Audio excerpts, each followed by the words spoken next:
Leo felt the hospital's sterile air cling to him like a shroud. It was a cold, impersonal place for such a deeply personal terror.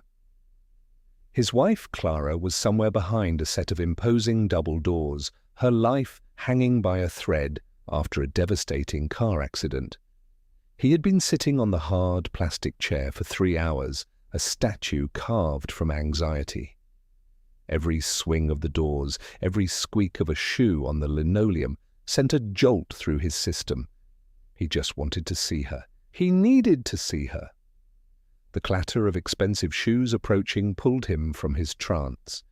It was Martha, his mother-in-law, her face a mask of theatrical grief that didn't quite reach her cold, calculating eyes. Behind her slouched Marcus, Clara's brother, looking more annoyed by the inconvenience than concerned for his sister. "Leo," Martha's voice cut through the atmosphere like a blade. "I should have known we'd find you loitering here, looking useless." Leo stood up, his body stiff. "Martha, I was just waiting for news from the doctor." "Waiting? That's all you ever do, isn't it?" Marcus sneered, adjusting the collar of his designer jacket. "Wait for Clara to earn the money. Wait for us to pay for dinner. You're a professional waiter." A nurse appeared at that moment, her expression somber. "Family of Clara Vance?" Leo stepped forward immediately. "Yes, I'm her husband." But Martha pushed in front of him, her shoulder knocking him aside with deliberate force. "I am her mother. This is her brother. We are the real family." The nurse, a young woman who looked intimidated, glanced between them. "The doctor said 1 or 2 immediate family members could see her for a moment. She's still in critical condition." "Excellent," Martha declared, already moving toward the ICU doors. "Marcus and I will go in. Leo, you can—" "Wait." The final word was drenched in contempt. Leo's heart fractured. "No, I am her husband. I have to see her." He tried to follow, but Marcus put a firm hand on his chest, shoving him back. "You heard my mother. You're not wanted here. Your presence would probably just upset Clara, lower her chances." "That's ridiculous," Leo whispered, his voice trembling with a mixture of rage and disbelief. "She's my wife?" "A title you barely deserve," Martha hissed, turning back. Her eyes swept over his simple, worn clothes, a librarian's salary made visible. "You couldn't even provide her with a safe car. This is your fault, your cheapness, your lack of ambition. It led to this." The accusation was so cruel, so baseless, that it stole the air from Leo's lungs. He had begged Clara to let him buy her a new, safer car, but she had insisted on the flashy 2-seater sports car her mother had encouraged her to lease. It was all about appearances for them. Always. "Now be a good little charity case and stay out of the way," Martha said. She reached into her purse, pulled out a crumpled $10 bill, and thrust it at him. "Here, go buy a coffee and try not to embarrass us any further." The bill fluttered from her fingers and landed on the polished floor between them. A public act of devastating humiliation. A few people in the waiting area stared, their pity a fresh layer of salt in his wound. Marcus smirked. "Don't spend it all in one place." They turned and, with an air of supreme entitlement, disappeared through the ICU doors, leaving Leo standing alone in the hallway, his world shattered. He stared at the $10 on the floor, a symbol of everything they thought he was. Worthless, powerless, an object of their charity. A cold fury, an emotion he had suppressed for a decade, began to smolder deep within him. His gaze lifted from the money on the floor and drifted aimlessly down the corridor. It fell upon a large, polished brass plaque mounted on the wall. He had walked past it a dozen times in his days, but now the engraved letters seemed to leap out at him. "The St. Jude Critical Care Wing," the plaque read, and underneath, in smaller, elegant script, generously funded in its entirety by a grant from the Helios Foundation. Helios. The name struck a chord deep in his memory, a distant, muffled bell. He was too broken to fully grasp it, but the seed of a thought, a wild and impossible connection, was planted in the ruined soil of his heart. He turned away from the ICU doors, from the money on the floor, and walked out of the hospital, the name Helios echoing in his mind. The 10-year marriage had been a slow, grinding erosion of his spirit. Leo met Clara at a local bookstore. He was a librarian, a man who found solace and adventure in the quiet rustle of pages. She had seemed different then, charmed by his gentle nature and his passion for literature. She had called him her calm in the storm of her family's chaotic, high-pressure world. But the storm had never subsided. It had simply pulled him into its vortex.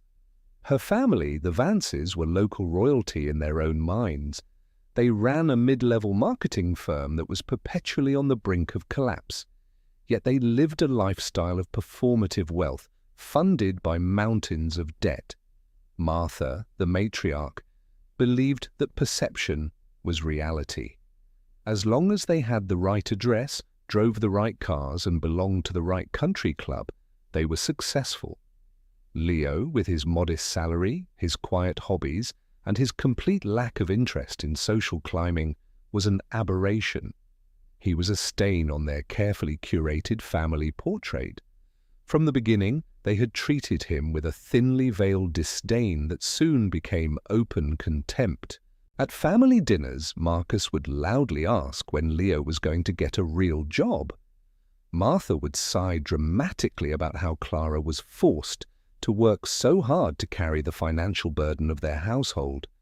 They mocked his love of books, calling him dusty and old-fashioned. They belittled his contentment, mistaking it for a lack of ambition. Worst of all, Clara had slowly, imperceptibly at first, begun to echo their sentiments. She started making little comments about his clothes.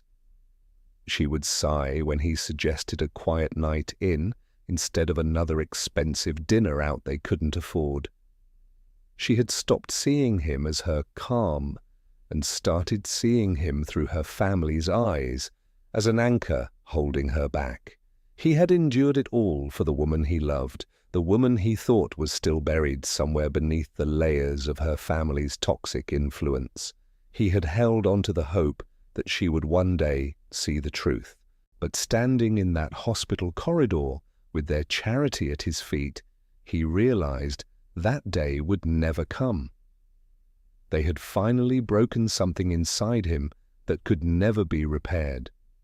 Back in the small, quiet house that he and Clara shared, a house he had paid for in cash with money they didn't know he had, Leo walked directly to his study.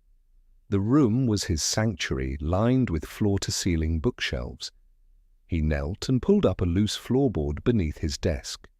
From the hidden compartment, he lifted a heavy, fireproof lockbox. His hands, which had been trembling with grief, were now steady. He keyed in the combination and opened the lid. Inside was a life he had kept hidden from everyone, especially his wife and her family. There were detailed financial portfolios, deeds to properties across the country, and incorporation documents. And right on top, a leather-bound folder embossed with a stylized sun, the logo of the Helios Foundation. The memory was no longer a muffled bell, it was a deafening symphony. Helios was not just a name he recognized, Helios was him. He pulled out a satellite phone, a device he kept for this single purpose, and dialed a number he knew by heart. It was answered on the first ring. "Helios," a calm, professional voice said. It wasn't a question. "Harrison," Leo said, his own voice sounding foreign to him, stripped of the meekness he had worn for a decade. "It's me. We have a situation." While Leo was unearthing his secret life, Martha and Marcus were settling into their roles at the hospital. They had successfully barred the door to the inconvenient husband. Now They could control the narrative.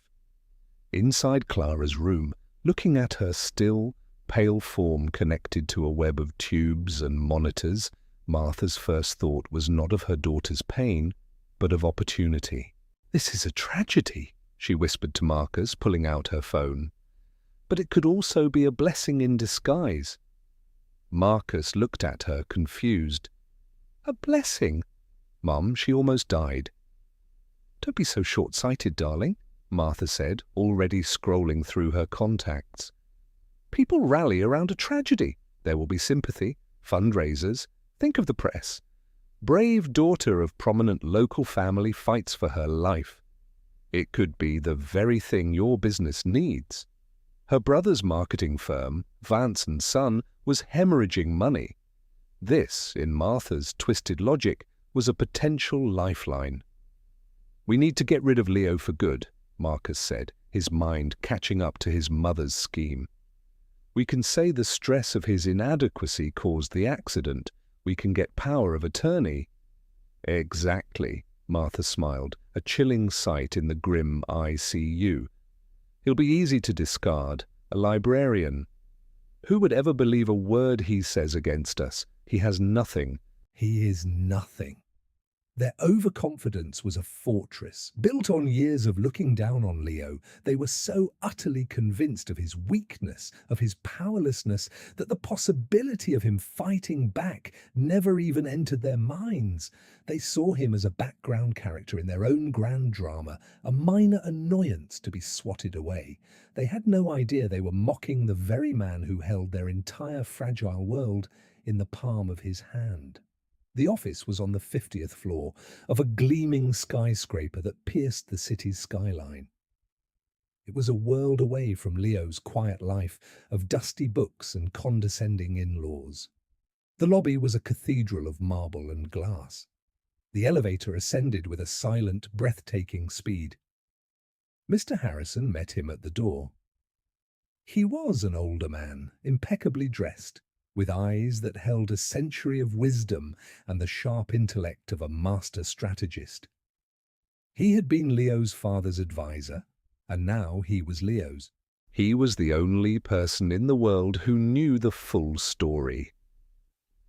"Leo," he said with a respectful nod, leading him into a vast corner office with a panoramic view of the city. "I am so sorry for the circumstances, but I am glad you called." Leo sat in a leather chair that felt like sinking into a cloud. "Harrison, I need to know everything. The hospital, St. Jude's wing." Mr. Harrison didn't need to look anything up.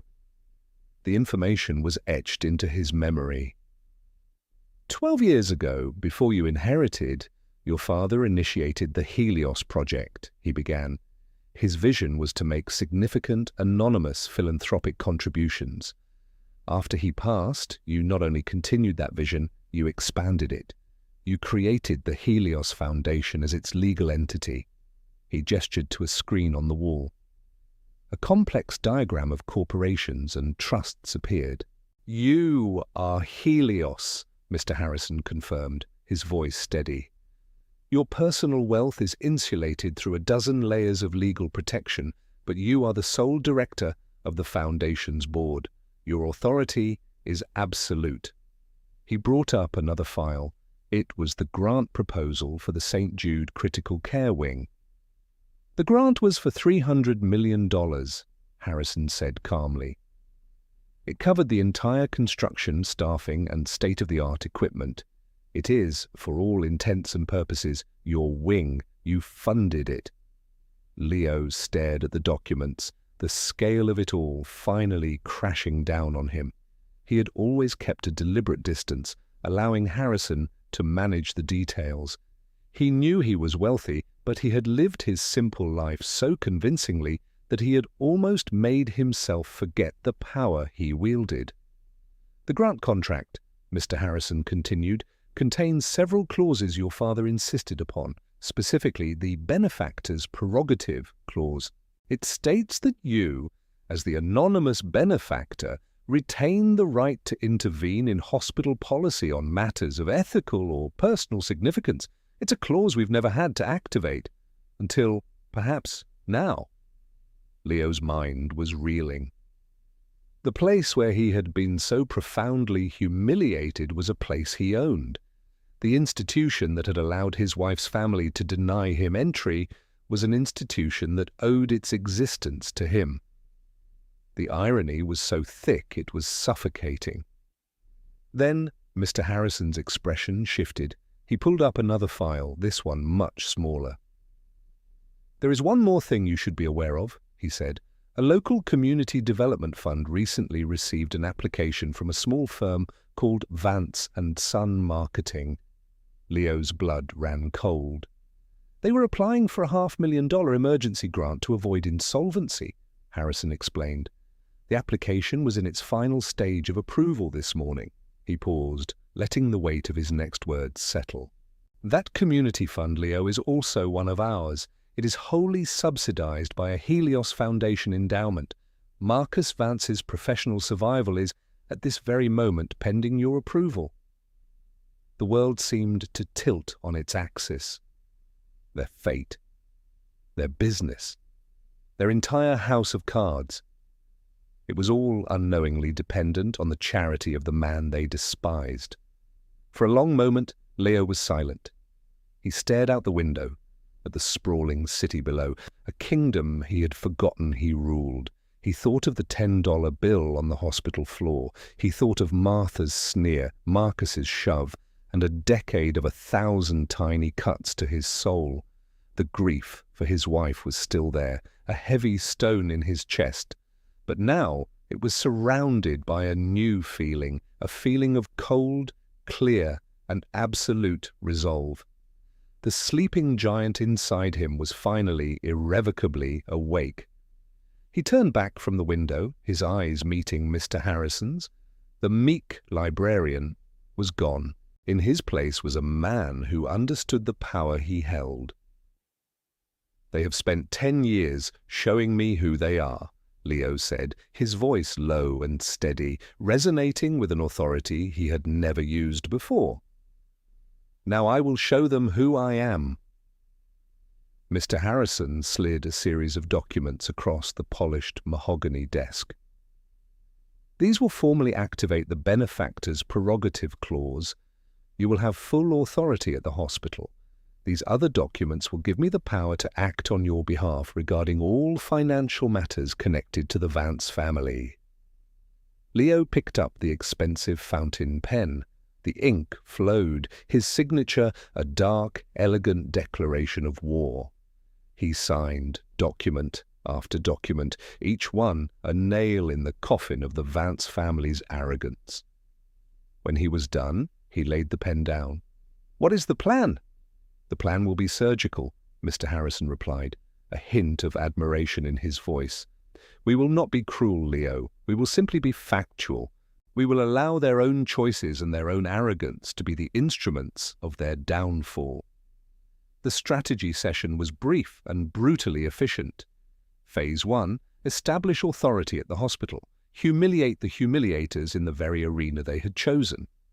Phase 2, dismantle their financial foundation. The grant for Marcus's business would be rejected. The banks that held their exorbitant loans, banks in which the Helios Foundation was a major, silent shareholder, would be instructed to call in those loans immediately, citing breach of credit covenants. Phase 3. Strip them of their social standing, their country club membership, their charity board positions. All the trappings of their fake success would be revealed as being propped up by a mountain of debt and deceit. It was a plan designed not just for revenge, but for a profound and undeniable form of justice. It would use the truth as a weapon. "And Clara?" Leo asked, the question heavy with a decade of complicated love and pain. "Clara is your wife," Mr. Harrison said gently. "Her care will be paramount. This is not about her, this is about them. Once they are removed from the equation, you and Clara can decide the future." Leo nodded. It was the right way. Mr. Harrison picked up his phone.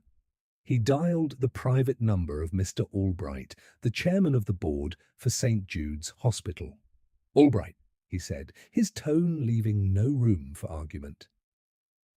"This is James Harrison. I represent the Helios Foundation. Our principal benefactor is en route to your facility. He has invoked the benefactor's prerogative clause. He expects your full and immediate cooperation regarding a sensitive family matter involving a patient named Clara Vance. I trust you understand the gravity of this situation." He hung up without waiting for a reply. The first domino had been pushed. Now all Leo had to do was watch them fall. Chairman Albright felt a cold sweat prickle his skin. The Helios Foundation. In his world, that name was whispered with the kind of reverence usually reserved for deities. The anonymous benefactor was a legend, a ghost who had single-handedly transformed their hospital from a struggling community facility into a world-class medical institution. The idea that this benefactor was not only real but was coming to the hospital personally and was displeased was terrifying. "Get the entire executive team to the boardroom now," he barked at his assistant, "and find out everything you can about a patient named Clara Vance in the ICU." He practically ran from his office, his heart pounding in his chest. He found Martha and Marcus standing guard outside Clara's room, looking smug and proprietary. "Excuse me," Albright said, his voice tight with stress. "I am Chairman Albright. I need you to please clear this area immediately." Martha looked him up and down, unimpressed. "And I am Martha Vance, the patient's mother. We are not going anywhere." "This is not a request," Albright snapped, his patience gone. "A very important person is arriving, a hospital VIP, and this hallway needs to be cleared for security reasons." Marcus scoffed. "A VIP? More important than the patient's immediate family? I don't think so. We know our rights." Albright's face turned a dangerous shade of red. He was used to dealing with wealthy, entitled families, but this was different. The fate of the entire hospital could be at stake. "Your rights, your visiting privileges are currently under review by this hospital's board," he said, the threat hanging heavy in the air. "Now I am asking you one last time to step aside." Martha let out a shocked, indignant laugh. "Under review? Do you have any idea who we are? I will have your job for this." "I will call my lawyer." Their arrogance was breathtaking. They genuinely believed their minor local standing gave them power in this situation. They couldn't conceive of a power greater than their own. As Martha fumbled for her phone to make her empty threat, Marcus's own phone began to vibrate violently in his pocket. He glanced at the screen. It was his business manager. He ignored it. It rang again, insistently. With an annoyed sigh, he answered, "What is it? I'm busy." He listened for a moment, his smug expression slowly melting away like wax. It was replaced by sheer, unadulterated panic. "What do you mean, frozen?" he hissed into the phone. "What review? That's impossible." He stumbled back against the wall, his face pale. The grant? Denied. But it was a sure thing. An email notification pinged on his phone. It was from the bank. A formal notice. Their primary business line of credit was being called in, effective immediately. Full payment was due in 30 days. It was a death sentence. Martha, seeing the look on her son's face, forgot all about Chairman Albright. "Marcus, what is it? What's wrong?" Before he could answer, her own phone buzzed, a text message from the manager of their exclusive country club. "Martha, urgent. Please call me. There's a serious issue with your membership account." It was all happening at once. Their carefully constructed world was crumbling around them, and they had no idea why. They were so consumed by their own sudden, inexplicable crisis that they didn't notice the elevator doors at the end of the hall slide open. They didn't notice the team of security guards that emerged, followed by the entire hospital executive board. and they didn't notice the man walking calmly in the center of the procession, dressed not in his usual humble attire, but in a bespoke suit that cost more than their car. Leo arrived not as a grieving husband, but as a king returning to his castle. He was escorted directly to the hospital's main boardroom, a place he had paid for but never seen. The senior staff were all standing, their faces a mixture of awe and terror. Chairman Albright rushed forward. "Mr. Helios, I presume? I am Chairman Albright. Welcome to St. Jude's. I cannot apologize enough for any misunderstanding." Leo gave a slight dismissive nod. "There has been no misunderstanding, Mr. Albright. There has been a profound lack of respect, and it is about to be corrected." He gestured toward a large monitor on the wall. "Please show me the security feed for the ICU hallway on this floor."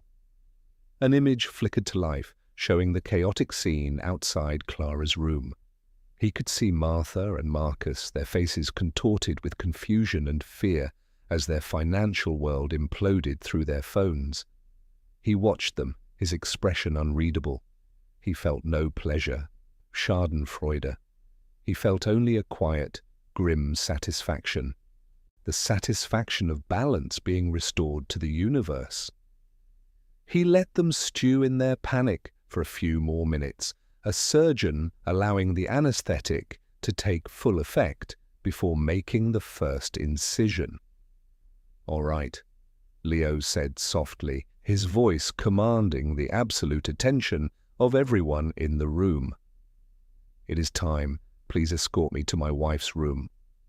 The procession moved through the hospital corridors like a royal entourage. Staff and visitors flattened themselves against the walls, sensing the immense gravity of the moment. As they rounded the corner into the ICU wing, Martha and Marcus finally looked up from their phones. Their jaws dropped. They saw Leo.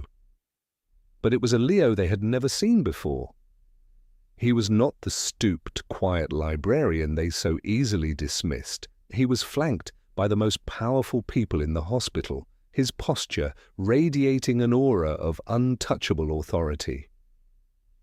He walked toward them, his steps measured and deliberate. The space around him seemed to bend to his will. Martha and Marcus were frozen, their minds unable to process the scene before them.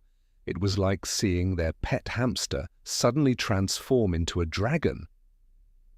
Martha, as always, was the first to find her voice, her default setting being indignant rage.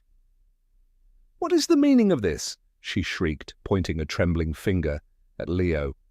"Albright, I thought you were getting rid of the riffraff. How dare you bring this nothing back here?" Leo stopped a few feet from them. The entire hallway fell silent. The only sound was the distant, rhythmic beeping of the ICU machines. He looked at Martha, then at Marcus. He held their gaze, letting the weight of the moment crush them. And then he began to speak. His voice was not loud, but it carried an incredible power, resonating in the sudden stillness. "For 10 years, he began, you have treated me like dirt under your shoes. You have mocked my job, my character, my very existence. You have done everything in your power to make me feel small and worthless." He took another step closer. "An hour ago, in this very hallway, you threw money at my feet. You told me I was not family. You used your perceived power to deny a husband the right to sit by his critically ill wife's bedside." Martha's face was a storm of confusion and fury. "What is this nonsense? Who do you think you are?" Leo allowed a small, cold smile to touch his lips. It was a terrifying sight. "That has always been your problem, Martha. You never bothered to ask who I am. You just assumed." He gestured to the polished brass plaque on the wall. "You spent all your time trying to get your names on plaques like this one, believing it would give you status, that it would make you important. But what you didn't know," he said, his voice dropping to a near whisper that was somehow more powerful than a shout. Was that this hospital wing? This place you think gives you a platform exists for one reason and one reason only. He paused, letting them hang on the precipice. It exists because I paid for it. The words landed in the silent hallway with the force of a physical blow. Every brick, every bed, every single machine keeping your daughter alive, he continued, his voice rising with chilling precision. I funded it all, my foundation, the Helios Foundation. He looked directly into Martha's eyes, which were now wide with dawning, horrified comprehension. My name is Leo, but to the rest of the world, I am Helios. The truth, in its terrible, world-altering glory, was finally revealed. The sound Martha made was not human. It was a raw, guttural screech of a mind snapping, of a reality being torn to shreds. Her face, already pale, turned the color of ash. "No," she gasped, shaking her head violently. "No, you're lying. It's a trick. A pathetic, desperate lie." But her eyes darted toward Chairman Albright, who stood grimly behind Leo, his expression confirming the impossible truth. Marcus simply stared, his mouth hanging open. The phone calls, the frozen accounts, the denied grant, it all clicked into place in his mind with the sickening finality of a guillotine. The man they had been tormenting for a decade was not a victim. He was their judge, jury, and executioner. "A liar," Leo said, his voice devoid of all emotion. "No, Martha. The liars are the ones living in a mortgaged mansion, driving leased cars, and pretending to be pillars of a community they can't even afford to be a part of." He turned his gaze to Marcus. "The liars are the ones who apply for charitable grants to save their failing businesses, never knowing the money they're begging for comes from the man they mock." Marcus slid down the wall, his legs giving out from under him. He buried his face in his hands, his body shaking with pathetic sobs. Martha, however, was made of a more brittle material. She didn't crumble, she shattered.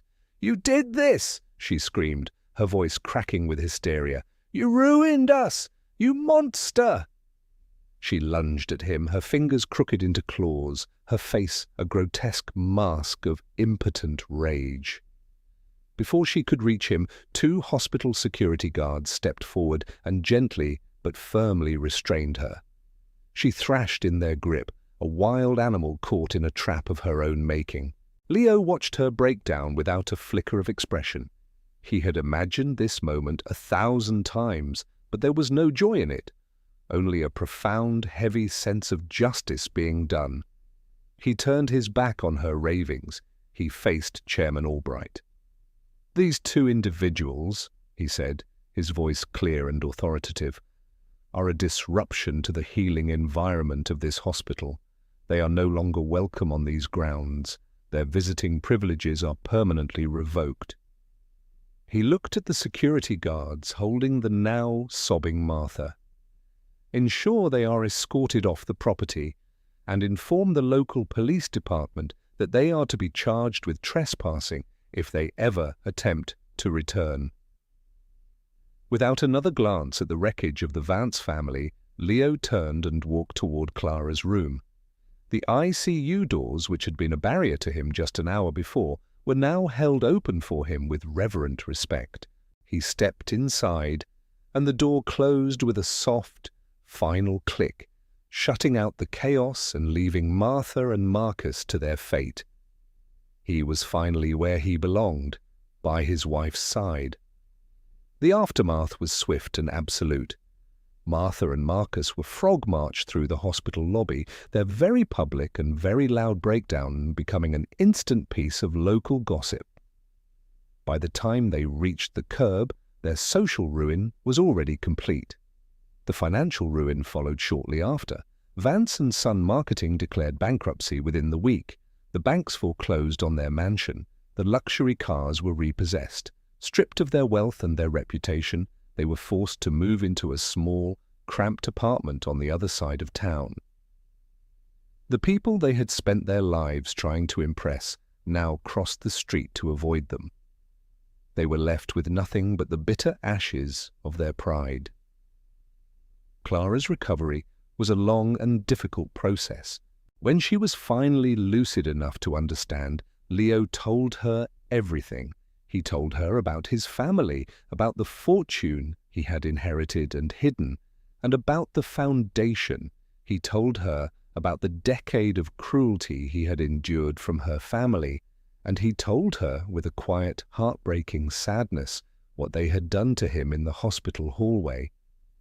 Clara wept. She wept for his pain, for her own blindness, and for the ugly truth of the family she had always defended. She was humbled. She was deeply, profoundly sorry. But apologies, no matter how sincere, could not mend a foundation that had been rotten for years. Their marriage ended not with a bang, but with a quiet and mutual acknowledgement that too much damage had been done. They divorced amicably, and Leo made sure she was financially secure for the rest of her life. It was his final act of love for the woman he had once known. Freed from the shadows, Leo finally stepped into the light. He embraced his role as Helios, becoming a public figure in the world of philanthropy. He found that leading with kindness and generosity brought him a sense of purpose he had never known. He no longer hid who he was.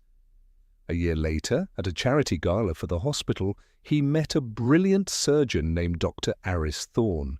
Thorne was kind, respectful, and saw Leo for the man he was, not the name on the buildings. He admired Leo's quiet strength, the very quality the Vances had mistaken for weakness. They found in each other a partnership built on mutual respect and genuine affection. The final scene of the old chapter of his life played out on a bright sunny afternoon. Leo and Aris stood on a stage, cutting the ribbon for the new Helios Pediatric Care Center, a facility dedicated to providing free medical care for underprivileged children. He looked out at the crowd of smiling faces, of grateful parents and hopeful children. He was no longer the invisible man, the quiet librarian hiding in the stacks. He was a force for good in the world, surrounded by genuine warmth and admiration. He was at peace, finally and completely himself. The story concluded with an undeniable moral. True power does not lie in what we display to the world, the fancy cars, the big houses, the important-sounding titles. True wealth is not measured in dollars, but in the integrity of our character and the quiet strength of our convictions. Those who build their lives upon a fragile foundation of arrogance and cruelty will inevitably watch their worlds shatter. But those who endure, those who hold on to their goodness in the face of scorn, will ultimately find their rightful place, not in the spotlight they never sought, but in the warm, enduring light of a life well lived.